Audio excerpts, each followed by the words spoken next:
going down with the best of hip-hop and R&B, old school, new school. As usual, as promised, your boy Tyler Rek, aka Ghost Latin. Salam alaikum, bonsoir tout le monde, bienvenue dans le Tyler Rek Show, le nouveau son, deuxième édition, dernière phase de poule, donc la poule 8. Donc ce soir, deux rappeurs, deux chanteurs, Nigga Daouda, Dave Fresh, et pour le chant, bien sûr, Esprit de Thiès et Johnny Nino.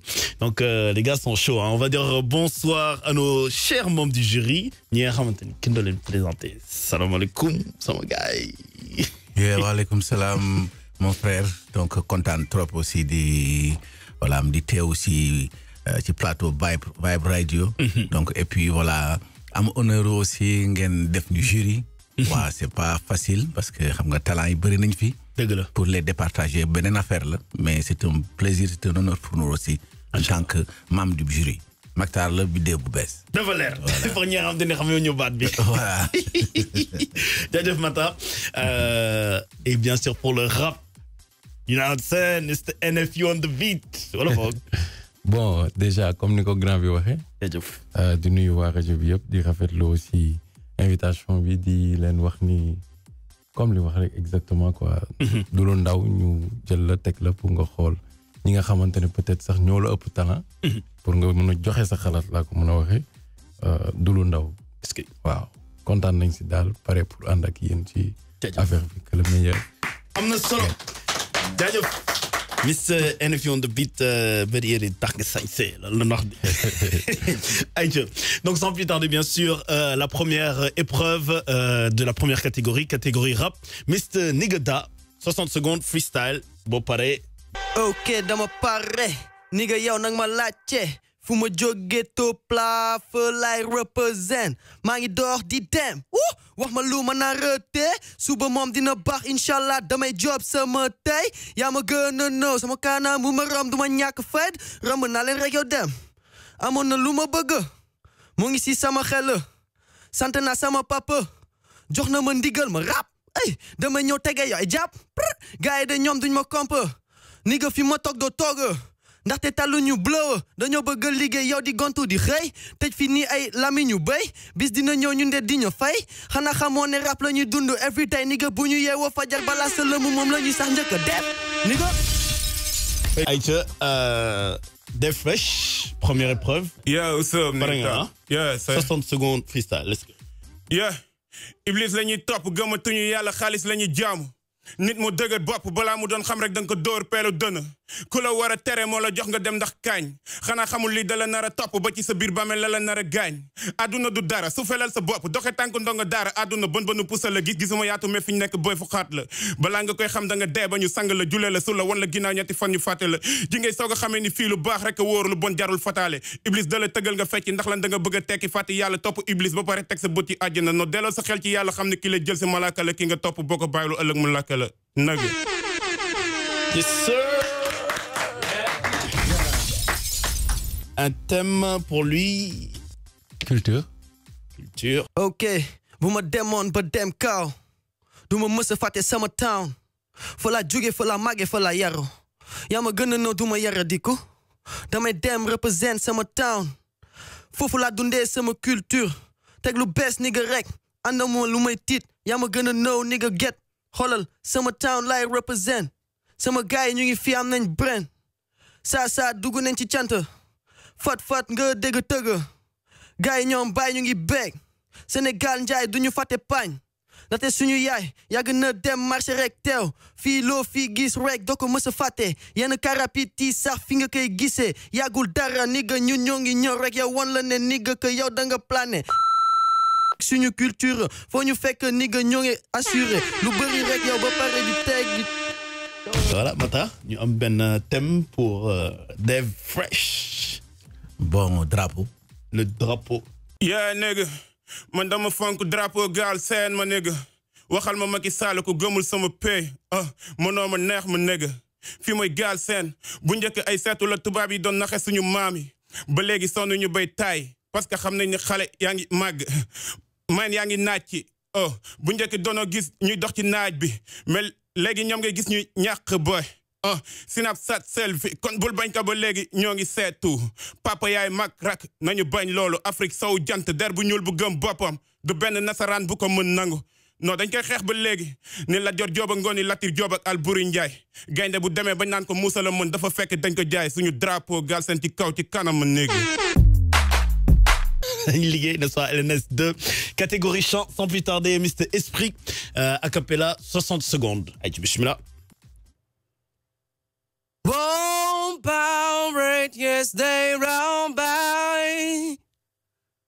So late to the nation's shoes. Made it half today to cry. From the barley space. But my hand was made strong by the hand of the Almighty. We fairer than this generation, triumphantly. Won't you have to sing this song of freedom? 'Cause all I ever had, redemption song, redemption song. Emancipate yourself from mental slavery. None but ourselves can free our mind. I know before it coming energy. 'Cause none of them gonna stop the time. Merci. Johnny Nino. Quando sono solo sogno all'orizzonte mancano le parole. Sì, lo so che non se lo c'è non nasconda quando manca il sole. Sì, lo tu c'è, tu con me, sulle finestre. Mostra a tutti il mio cuore che hai acceso. Chiudi dentro me la luce che hai incontrato per strada. Con te partirò, poi sì che non ho mai veduto e milito con te. Io lo so.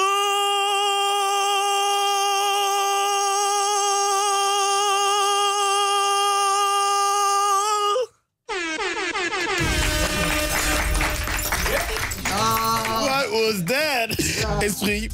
Un FU, un thème pour Esprit. Oh le bug, j'ai le casque bien. Aïe, NFU, il y a un bel thème pour Esprit. Revolution. Révolution.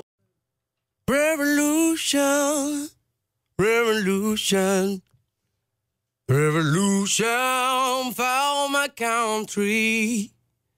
I need a peace, I need a freedom. 'Cause my country believe to me, freedom, liberty, yeah. Whenever I need a peace, redemption, revolution is the only one solution, yeah. Monday pour my jam, summer gay, ak summer real, fong my one, I'm not doling hier gek. Summer jammy real, revolution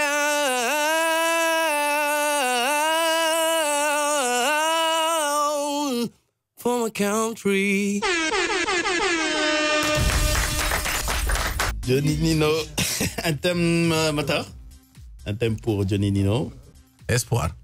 Aujourd'hui, je suis si bas. La lumière s'éteint. La lampe ne brille plus. Je me dis que c'est fini. Mais quand je lève les yeux et que je contemple les étoiles, je me dis que l'avenir me réserve quelque chose de beau. C'est ce que j'appelle l'espoir. Espérer, se relever, regarder regarder demain et se dire pourquoi je vis encore. Je vis et j'avance, je vais vers mon avenir. Mon but, personne ne pourra me compromettre. Je suis heureux malgré les épreuves, même si le mur se dresse, ma force se lève et je dis merci. C'est cela espérer.